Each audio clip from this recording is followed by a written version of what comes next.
I'm Andy Agathangelo. I'm carrying out this video interview of Professor Nigel Harper in my capacity as Chair of the Secretariat Committee to the All-Party Parliamentary Group on Personal Banking and Fairer Financial Services. I am also, however, the founder of the Transparency Task Force, which provides the Secretariat to the All-Party Parliamentary Group. Professor Harper, thank you very much indeed for agreeing to have this conversation with me. As you know, the conversation is being video recorded. The video recording will be placed on the APPG's website and will raise awareness of it through social media and so on. You're carrying out this conversation with me, Nigel, on the basis that you have already provided a written submission to the All-Party Parliamentary Group's call for evidence about the Financial Conduct Authority. Could I invite you, please, first of all, Nigel, to tell us about yourself and outline, just briefly to begin with, how you came to interact with the Financial Conduct Authority. Thank you. Thank you, Andrew. My background is 52 years in banking.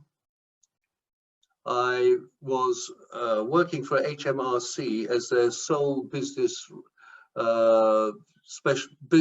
banking specialist for retail banking. My role there was to liaise between the government, HM Treasury, Bank of England, and the FCA and Financial Ombudsman Service, which I did on a regular basis. Those relationships were quite interesting. I found a lot of disinterest from the FCA and FOSS and various other people when I was bringing to their attention issues that really do affect this country. Sorry. Thank you, Nigel. Thank you. So could you elaborate, please? What is your interest in or connection with the Financial Conduct Authority? Well, I think they failed, full stop. I have a report here which I presented to Dr. Andrew Bailey back in 2014-15, I think. And it is a damning report about the behaviour of one particular bank to deal with money laundering and transgressions of the FCA regulations on large business exposure rules. This was ignored. However, within the document, which refers to over 1 million pages of evidence, which is placed in the upper tier tribunal, there are glaring issues relating to serious money laundering. For example, one of the customers was called Mafia.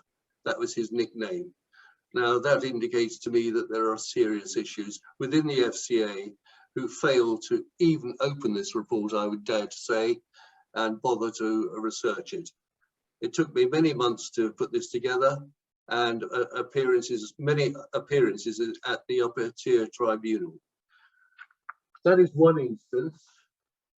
The other instance, which is very dear to my heart, is training and qualifications of bankers. I met with Andrew Bailey, who I considered at the time a great friend of mine and a man that I did respect. Unfortunately, he has been turned by the Treasury and various prime ministers, and I feel that he is now in a dark place, personally. Having said that, when we were friends and we were meeting together, he was a very honourable person, and he was not disposed to, he was quite happy to discuss the issues which I'd highlighted and had evidence for during my investigations at HM Revenue and Customs. These were appalling, the situations that I recanted to him, and they deserved Lloyd's bankers and RBS bankers being prosecuted and put in prison. For example, one of the quotes I can give you quite freely, because the evidence is in court, is when Lloyd's Bank, who were doing tanker leasing defeasance work, asked an independent, inverted commas, valuer to value a ship. The banker, Lloyd's Bank, told the valuer exactly what figure he wanted on the valuation.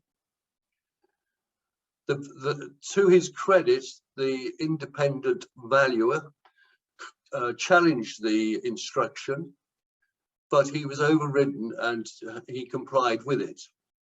This cost HM Revenue and Customs £100 million.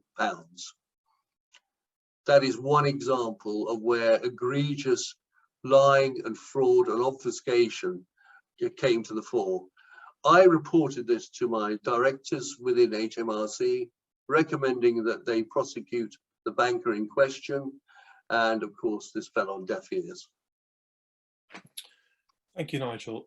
You referred to a report just now, as well as your video evidence being on the APPG's website. We will, of course, also be putting your written evidence. Would you like us to, and would you be happy for us to also place on the APPG's website your report that you just referred to? Bearing in mind that I am still, I believe, constrained by the Official Secrets Act, I don't think that'd be a wise option for me. But I am happy to talk about the contents thereof, because all the evidence is in the upper tier tribunal. I understand. That sounds like a very sensible decision given what you have just said. Thank you very much indeed, Nigel. Moving on to question number 3, briefly describe the interactions you have personally had with the FCA. I think you've touched on this already, but is there anything else you'd like to say about that? Yes, I have a very strong opinion about bankers being qualified.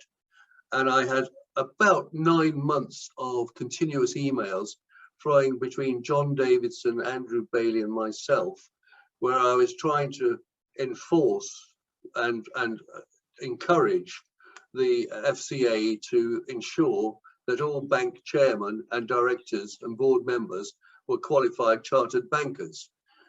The retort that I received from John Davidson was simply that the banks wouldn't like it. It would be too onerous upon them, and that the management wouldn't really want to do some studying. I completely challenge that and rebut it. I'm still studying for exams for banking. I believe firmly that a good banker is a qualified banker, and that an unqualified banker is basically a buccaneer masquerading as bankers instead. Thank you. And on to question number 4. In broad terms, what have your dealings with the FCA been like? Well, they've been dire, to be honest with you. I've got some books here.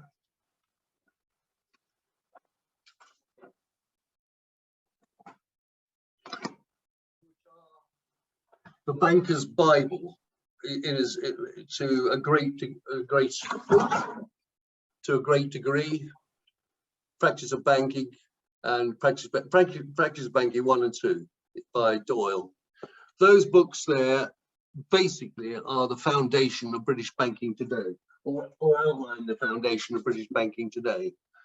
This book, the FCA Regulations of Banking, the Practitioner's Guide, is written by lawyers, accountants and various other people who basically have very little knowledge or understanding of what integrity, ethics and morals means.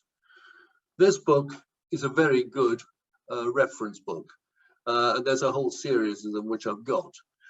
Now, what I can say quite unequivocally is that the FCA write laws to suit themselves, not in compliance with case law and statute law. They change the rules through their relationship with the Financial Ombudsman Service on a daily basis. The reason I know this is because I had a situation personally where a particular banker libeled me. All my case law backed me 100%. The people, the unqualified clerical clerks at the FSA and FOSS ignored my arguments. They also then had the audacity to publish their findings, which is obviously opposed to my findings, which then caused me to go to Peter Carter Ruck and co. to try and help take a prosecution out against the chairman of that particular bank that was involved. Now, this is not good banking behavior in any way, shape or form. Banking has to be based on integrity, above all, then honesty, then ethics and morality. Without those, you do not have banking, as I call it. I'm a ruthless prosecutor of bankers, and I enjoy it because invariably they lie. And one lie, in my opinion, proves my case. And this is the problem we have. We have the FCA who have deliberately watered down the compensation payments to victims. And this is a heinous crime, in my opinion. They should be there to represent victims and not themselves, and protecting as protectors of the Treasury. This is a major issue. The Treasury have got their grubby little mitts all over this, and they have to stop and back off and let bankers take over banking and run banking ethically, morally, and with integrity. Thank you again, Nigel. And on to question number 5. Have you ever witnessed any actions or conduct that, in your reasonable belief, breached any law, regulatory code, or applicable or relevant policy? If so, please tell us about it. Yes, many instances. This was particularly evident at HM Revenue and Customs, who actually are probably the first people in the line of defence who can spot systemic failure within banking. HMRC investigate everything from personal tax to business tax, corporation tax, and of course we must not forget the provision for bad and doubtful debts that the bankers come up with. This is a work of fiction, in my opinion, and certainly I had issues with the FCA and also the accountants and RBS and Lloyds Banking Group, who could not give me the information, the base information that was necessary to identify which loans year on year were being written off. So the Revenue and Customs basically had no idea at all as to what loans were being written off on a year-by-year basis, which obviously leaves the banks clear to claim or double claim or treble claim any losses. I challenge any banker today to explain to me and show me which loans they've written off on a year-by-year basis. I know they can't do it because I've asked time and time again. Thank you. And on to question number 6. Have you experienced situations where interacting with the FCA has been helpful to either yourself or others? If so, please tell us more. Did you say uncomfortable? I said it's situations where the FCA has been helpful to either yourself or others. I wish. The quick answer is no. Okay, let's go on to number 7. What, excuse me, what are your thoughts, please, Nigel, on whether the FCA lacks the powers that it needs, or conversely, that it doesn't make good use of the powers that it already has? That is an exceptionally good question. My belief is they have all the powers they need. The problem is their interpretation of those powers and their application of those powers.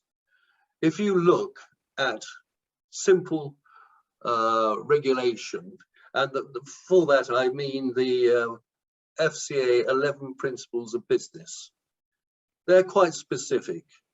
They state that people must act with integrity, skill, etc., etc. And of course, fines do not represent people acting with integrity and skill. So from that point of view, they failed on all counts as regards these 11 principles of business. But going back to, sorry, I've just missed. I do apologise. What was the second part of your question, Andy? Yeah, so it's what are your thoughts on whether the FCA lacks the powers that it needs, Yeah. or conversely, that it doesn't make good use of the powers that it already has? Right. This is very interesting as well, because the perimeter and the boundary that Andrew Bailey at the Bank of England is now referring to are two sham operations that actually undermine the regulator's effectiveness. By hiding behind the perimeter and boundaries, you find that real regulatory authority is dissipated, because I have to say that anybody in banking must act with integrity and skill, honesty, morality, and ethically. I confirm that by people being fined, they have not complied with the rules. Moving on, the behaviours required to hold a banking license and a stock exchange listing are such that bankers must behave properly and ethically, morally, and with integrity. The mere fact that anybody has been fined indicates to me that the bankers have failed and should not have a banking license or a stock exchange listing. I wrote to Dr. Andrew Bailey, putting him on notice a few years ago that I was going to write to the Bank of England and ask for the Bank of England to withdraw the banking licenses. I also wrote to the stock exchange and wrote to Dagmar Banton and asked her to withdraw the stock exchange listings of Lloyds Banking Group. Needless to say, I didn't get a response.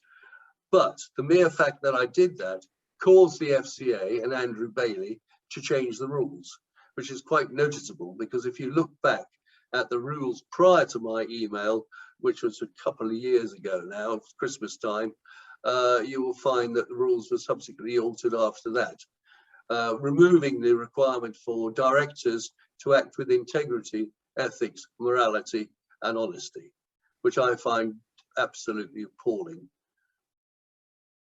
Number 8, have you experienced any difficulties or shortcomings in your interactions with the FCA? Short answer, yes. They fail to comply with the law. They make the laws up to suit themselves. And I have to say, they're ignorant. They're not qualified bankers. They have no idea how to lend money. For example, the best example I can give you is C bills and B bills. I wrote to Andrew Bailey, I wrote to Rishi Sunak, I wrote to Charles Randall and Nikhil Rathi about the failings of the new terms and conditions for loans that attach to C bills and B bills recovery loans for the COVID virus. Obviously, I did not receive a reply. I didn't expect one. But the fact is, I wrote and pointed out the shortcomings of these documents.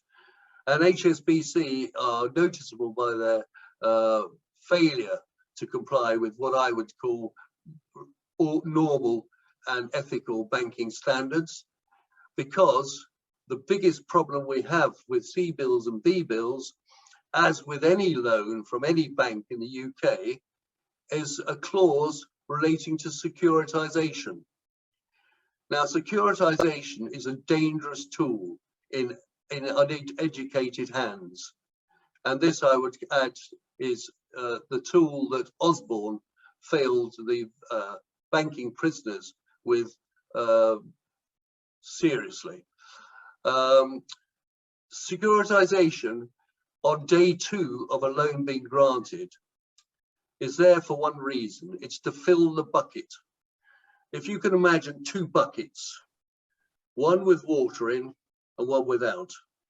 Now, the water bucket is the loans, the finance available to make loans. The other one is where when the water bucket is lowered, the loans are advanced, and as soon as it gets to the top, there's nowhere else to go. So the banks have to sell their loans to keep in business. And that is the problem we have today. The fraudulent abuse undertaken by Osborne in particular. And if you look at the American SCA listings and documentation, you will see quite clearly that they've abused the American investors when selling off Lloyd's and RBS shares to the markets. Thank you. Question number 9, Nigel. Have you experienced the FCA being reluctant to give clear answers to questions? Of course, everybody does. Number 10, what is your perception of the culture of the FCA? What do you think about that? Well, culture flows from the top. And if you look at Charles Randall's behaviour prior to being appointed as chief executive, and his behaviour with HMRC in particular, one has to question the appointment on day one. Personally, I don't think he's up to the mark. Personally, I don't believe he has the integrity, ethics and morality and morals to hold the position. And more importantly, he is not a banker and does not understand banking. He's a lawyer, and lawyers, as we know, bend all the rules possible, especially when they drafted up the Financial Services Markets Act, which has got more holes in it than Colditz. If you look at the way the FSMA has been drafted, there are so many loopholes within it that nobody is actually going to be prosecuted for fraud or failure to adhere to the law. The biggest example of this, of course, is the senior management's compliance regime. I would suggest this is a lawyer fest in the making, and that the lawyer fest will actually drag these cases on and on and on and cost the taxpayers millions in pounds without any banker ultimately being prosecuted or losing his job. Before I move on to the next question, I believe you indicated that Charles Randall was the chief executive of the FCA. Sorry, Did you mean to say that he was the chairman? Yes, you're quite right. Sorry, I do apologise. No, that's fine, thank you. Question number 11. Have you ever complained officially about the FCA? If so, to whom? And please tell us about that. Yes, I got rather miffed just a few weeks ago. In fact, it was during the week when Charles Randall resigned or announced his resignation or retirement from the FCA. I wrote to them on Monday complaining in the most strongest of terms that I wanted him prosecuted and Richie Nicol prosecuted for failing to comply with FSMA 2000 and the Proceeds of Crime Act 2002. Now, we've got issues here, and I obviously received the typical rebuttal, but I was pleased to see that he'd actually announced his resignation or retirement that week.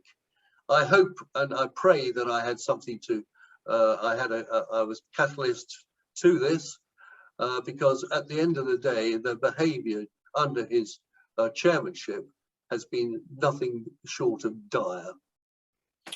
The name that you mentioned, as well as Charles Randall, did you mean to say Nicol Ratti, the current chief executive? Yes. Thank you very much. Again, just clearing that up, that's all. Thank you. We'll move on now to question number 12. What do you think about the possibility of conflict of interest issues at the FCA? Well, I would say they're totally conflicted. There's too much political pressure brought about upon all the people working there. I would suggest, as I did in banking when I was a bank inspector and auditor, I would suggest that the complete removal of the top two tiers of management of the FCA occurs, and that actually the FCA should be closed along with FOS. They are beyond the pale.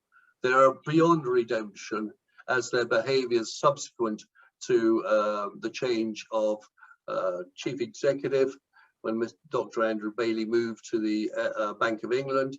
Nothing has changed. We're still getting lies. We're still getting obfuscation. We're still getting concealment.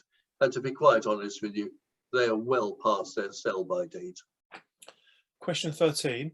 Do you believe there should be spot checks by the FCA on regulated and/or unregulated entities, perhaps similar to the spot checks by VAT inspectors?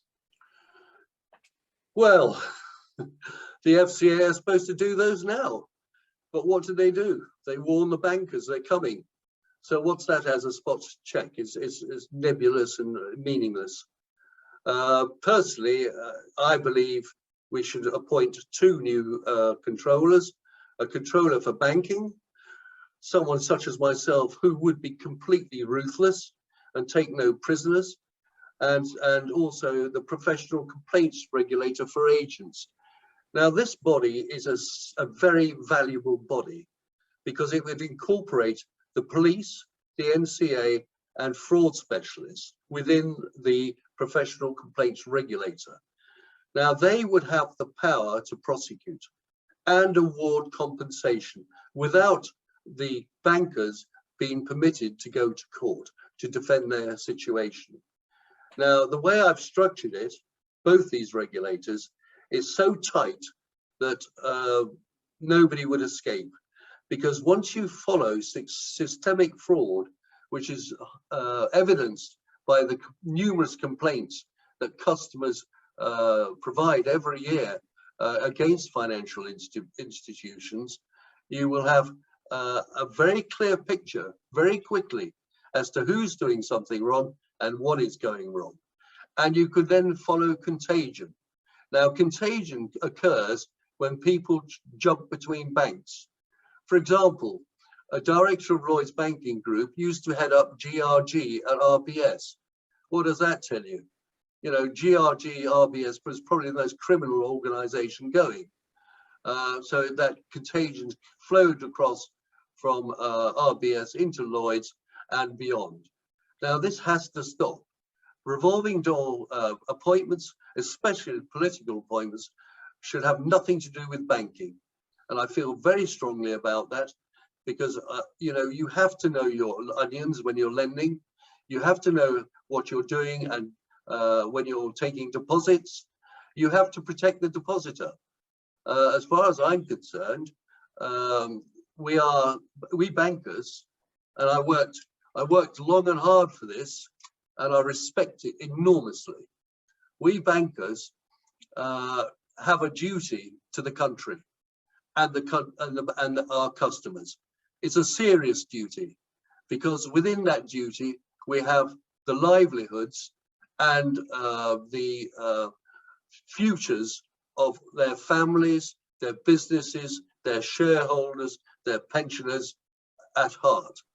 You know, we cannot do what we cannot continue destroying people's lives as we willingly do today with the agents. And this is the important thing of the professional complaints all agents, is specifically to make sure that agents behave.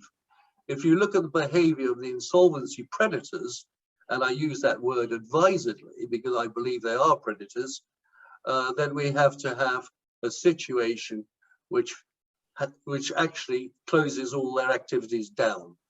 And the professional complaints regulator for all agents and the controller for banking would do that, especially if I was in charge, because I would be ruthless. I hate people who have brought my banking profession into disrepute. I am a professional banker and I pride myself on that.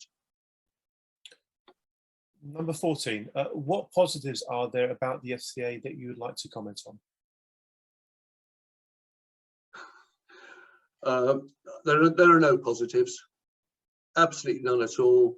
They're still wallowing around in the wilderness. They're still reactive rather than proactive. And I have to say the level of education at the board level is appalling.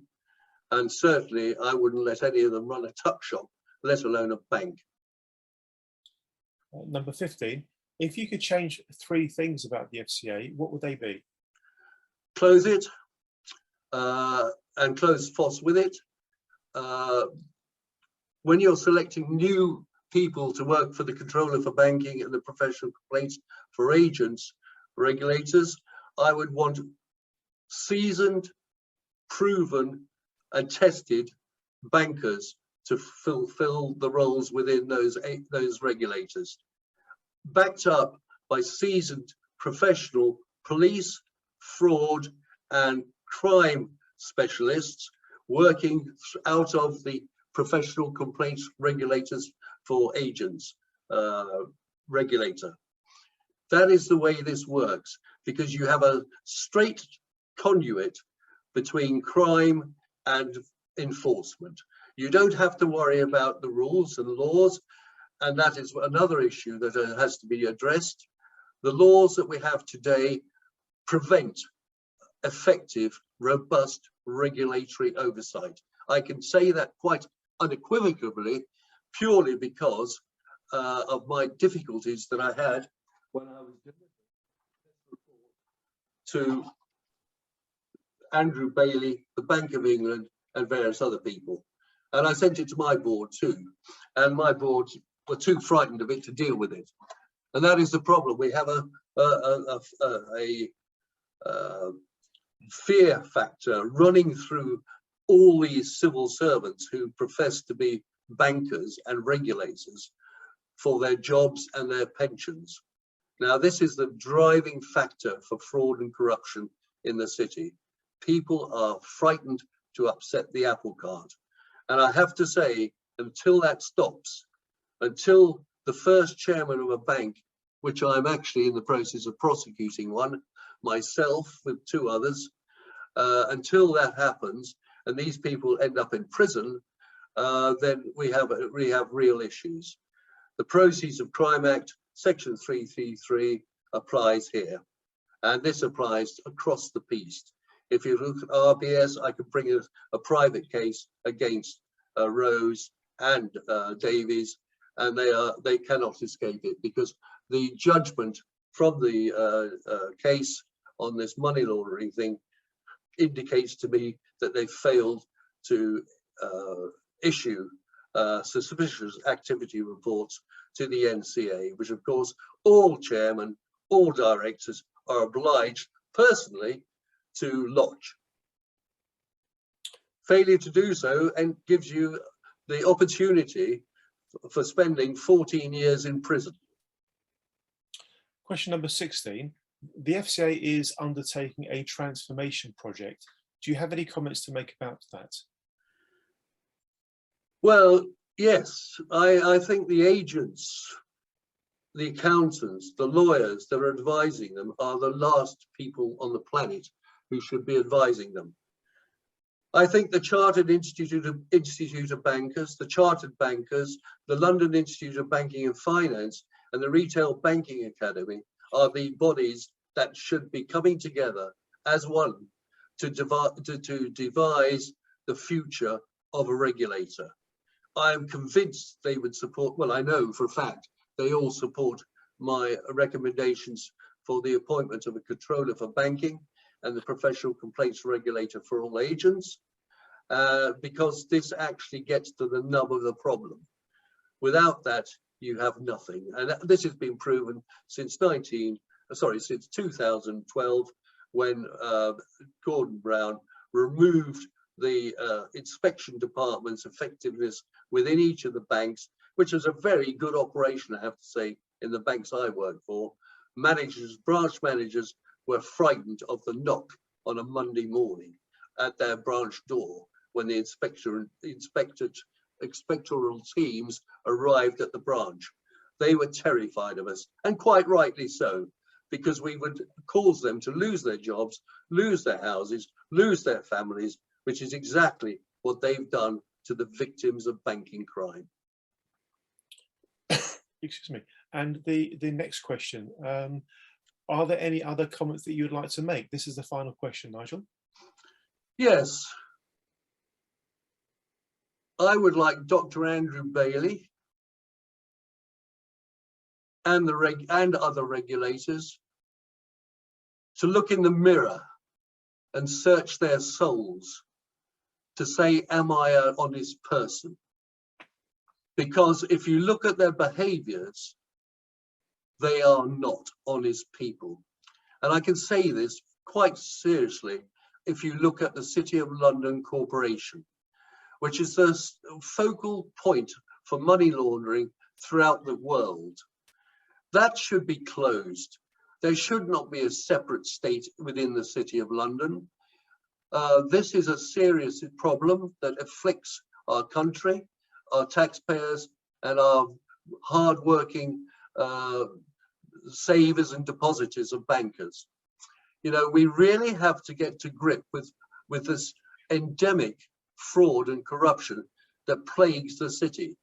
This has to be stopped. There's no question about that, in my opinion.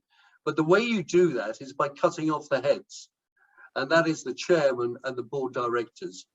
You put a few of those in prison, I think things would change very rapidly. Nigel, thank you very much indeed. That was the final question.